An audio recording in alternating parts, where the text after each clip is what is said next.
महाराष्ट्रातील राजकीय घडामोडींना वेग आला असून ठाकरे गट पुन्हा एकदा फुटलाय. खासदार ओमराजे निंबाळकर यांच्यासह शिवसेना गटातील 6 बंडखोर खासदार आज मुख्यमंत्री एकनाथ शिंदे यांच्या उपस्थितीत शिवसेनेत जाहीर प्रवेश करणार आहेत. समोर आलेल्या माहितीनुसार आज दुपारी 3 वाजता हा हाय व्होल्टेज पक्षप्रवेश सोहळा पार पडणार आहे. ठाकरेंच्या 9 खासदारांपैकी 6 खासदारांनी साथ सोडल्यानं महाराष्ट्राच्या राजकारणात मोठी खळबळजनक परिस्थिती निर्माण झाली आहे. उद्धव ठाकरेंच्या शिवसेनेचे सर्व 6 बंडखोर खासदार आज एकनाथ शिंदेंच्या शिवसेनेत विलीन होणार आहेत. यामुळे पक्षांतर बंदी कायद्याअंतर्गत अपात्रता टाळण्यासाठी आवश्यक असलेले महत्त्वपूर्ण 2/3 संख्याबळ बंडखोर गटाला मिळेल. गेल्या आठवडाभरापासून सुरू असलेल्या ऑपरेशन टायगरच्या चर्चांना अखेर पूर्णविराम मिळालाय. शिवसेना ठाकरे गटाचे प्रमुख आणि माजी मुख्यमंत्री उद्धव ठाकरे यांचे अत्यंत विश्वासू खासदार ओमराजे निंबाळकर यांनी एकनाथ शिंदेच्या नेतृत्वाखालील शिवसेनेत जाण्याचा निर्णय घेतलाय. ओमराजे निंबाळकरांनी शिवसेनेत प्रवेश करताच उपमुख्यमंत्री एकनाथ शिंदे यांनी पहिली प्रतिक्रिया दिली आहे. खासदार ओमराजे निंबाळकर यांचा मला अभिमान आहे. स्वतःसाठी नाही तर जनतेसाठी निस्वार्थ काम करणारा हा लोकप्रतिनिधी खरा कडवट शिवसैनिक आहे असं म्हणत शिंदेंनी ओमराजे निंबाळकर यांचं कौतुक केलंय. शिवसेना प्रमुख बाळासाहेब ठाकरे यांच्या विचाराने प्रामाणिकपणे ते जनतेचे काम करत आहे. अशा निस्वार्थ खासदार ओमराजे निंबाळकर यांच्या पाठीशी मी कायम आणि भक्कमपणे उभा राहणार असल्याचंही एकनाथ शिंदे यांनी म्हटलंय. राज्यभरात कमालीची उत्सुकता निर्माण केलेल्या नाशिक स्थानिक स्वराज्य संस्था मतदारसंघाच्या विधान परिषद निवडणुकीचा निकाल आज जाहीर होत आहे.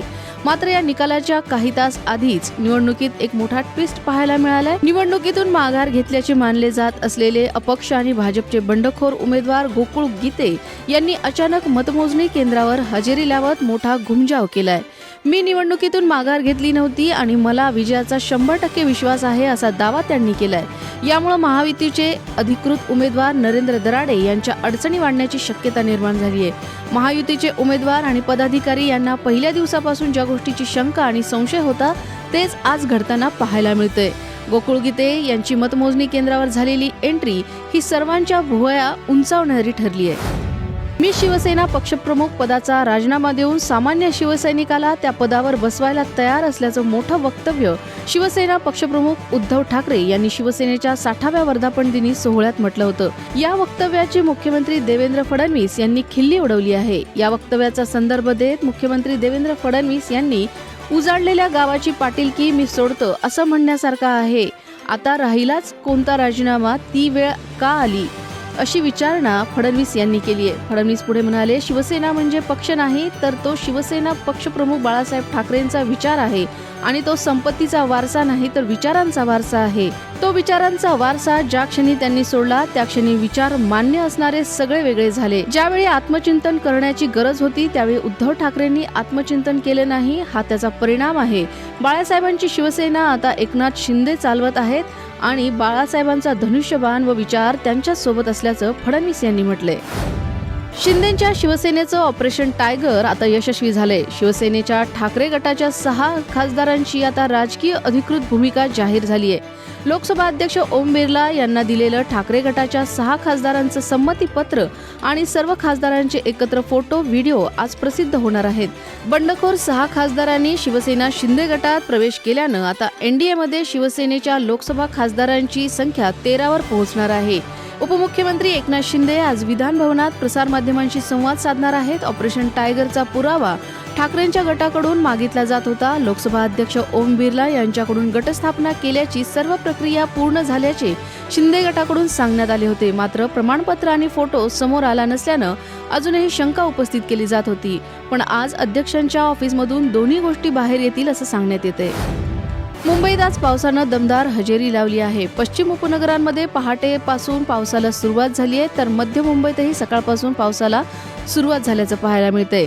वरळी, लोअर परळ, अंधेरी, विलेपार्ले, दादर आणि वांद्रे परिसरात पावसाच्या सरी बरसल्यात तर नवी मुंबई, ठाण्यामध्येही रिमझिम पावसाला सुरुवात झाली आहे. दरवर्षी साधारण 7 जून नंतर राज्यभरात पावसाला सुरुवात होत असते. मात्र यंदा एल निनोचा संकट असल्यानं तब्बल 15 ते 17 दिवस मान्सून लांबला असला तरी आज पावसाला सुरुवात झाल्यानं सर्वत्र आनंदाचं वातावरण पाहायला मिळते. आज मुंबईला पावसाचा ऑरेंज अलर्ट जारी करण्यात आला तर पुढील 2 दिवस मुंबई शहराला वादळी पावसाचा येलो अलर्ट हवामान विभागाकडून जाहीर करण्यात आलाय. तसंच हवामान प्रणाली हळूहळू उत्तरेकडे सरकणार असल्यानं 24 ते 26 जून या कालावधीत महाराष्ट्राच्या अंतर्गत भागांमध्ये पावसाचा जोर लक्षणीयरित्या वाढण्याची शक्यता आहे. गेल्या 15 दिवसांपासून रेंगाळलेला मान्सून आज सिंधुदुर्ग, रत्नागिरी, कोल्हापूर, सातारा, सांगली आणि पुण्यापर्यंत काहीसा पुन्हा सक्रिय झालाय. काही ठिकाणी मुसळधार तर काही भागात हलक्या स्वरूपाचा पाऊस बरसणार असल्याचं सांगण्यात येते. EPFO 3.0 अंतर्गत अनेक नवीन सुविधा आणण्याच्या तयारीत आहे. यामधील सर्वात महत्त्वाची बाब म्हणजे खातेदारांना त्यांच्या PF खात्यातील 75% रक्कम कधीही तात्काळ काढण्याची सुविधा मिळणार आहे. त्यामुळे अनेक कर्मचाऱ्यांमध्ये याबाबत उत्सुकता वाढली आहे. EPFOने दिलेल्या माहितीनुसार विशिष्ट परिस्थितींमध्ये खातेदारांना संपूर्ण PF काढण्याची सुविधा यापुढे उपलब्ध राहणार आहे.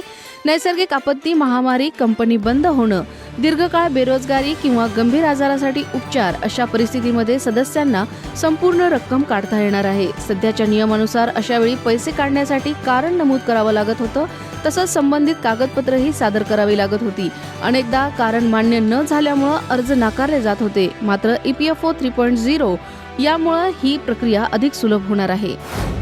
अमेरिका आणि इराणच्या शिष्टमंडळाची रविवारी स्वित्झर्लंडमध्ये उच्चस्तरीय बैठक पार पडली. या बैठकीत अमेरिकेचे राष्ट्राध्यक्ष डोनाल्ड ट्रम्प यांनी इराणला पुन्हा एकदा लष्करी हल्ल्याची धमकी दिली. तसंच इराणला धमकावत त्यांचा शाब्दिक तोलही ढासळला. त्यांनी इराणला लेबनॉनमधील हिजबुल्लाला रोखण्यास सांगितलं आणि होर्मुझची सामुद्रधुनी बंद केल्यास संपूर्ण इराण नष्ट केला जाईल अशी उघड धमकी दिली. दरम्यान अमेरिकेच्या या आक्रमक भूमिकेमुळे इराणच्या शिष्टमंडळानं बैठकीतून काढता पाय घेतला. मात्र या बैठकीत दोन्ही बाजूंनी निर्बंधांमधून सूट मिळण्याबाबत काही प्रगती झाल्याचं सांगितलंय. इंग्लंड विरुद्धच्या आगामी 3 सामन्यांच्या वनडे मालिकेसाठी 15 खेळाडूंचा भारतीय संघ आता घोषित करण्यात आलाय. पुढील महिन्यात इंग्लंडमध्ये खेळल्या जाणाऱ्या या मालिकेची कमान युवा फलंदाज शुभमन गिलकडे सोपवण्यात आली आहे. नुकतीच अफगाणिस्तान विरुद्धची आपल्या नेतृत्वाखालील पहिली वनडे मालिका जिंकणाऱ्या गिलवर आता इंग्लंडच्या कठीण परिस्थितीत संघाला विजय मिळवून देण्याची मोठी जबाबदारी असेल. जुलै 2022 नंतर भारतीय संघाचा हा पहिलाच इंग्लंड दौरा आहे. या महत्त्वपूर्ण दौऱ्यासाठी निवडकर्त्यांनी संघात काही मोठे बदल केलेत. स्टार फलंदाज विराट कोहली, वेगवान गोलंदाज जसप्रीत बुमराह आणि अष्टपैलू खेळाडू अक्षर पटेल यांचं संघात पुनरागमन झालंय. अल्पावधीत प्रेक्षकांच्या मनात आपलं स्थान मिळवणारी सावित्रीबाई ज्योतिराव फुले मालिका आता नव्या माध्यमातून प्रेक्षकांच्या भेटीला येतेय. महाराष्ट्रात घराघरात स्थान मिळवलेली ही मालिका मराठी वारसा या लोकप्रिय YouTube वाहिनीवर पाहायला मिळणार आहे. मराठी दूरचित्रवाणीच्या इतिहासात प्रथमच एखादी मालिका अशा स्वरूपात पुनरागमन करत आहे.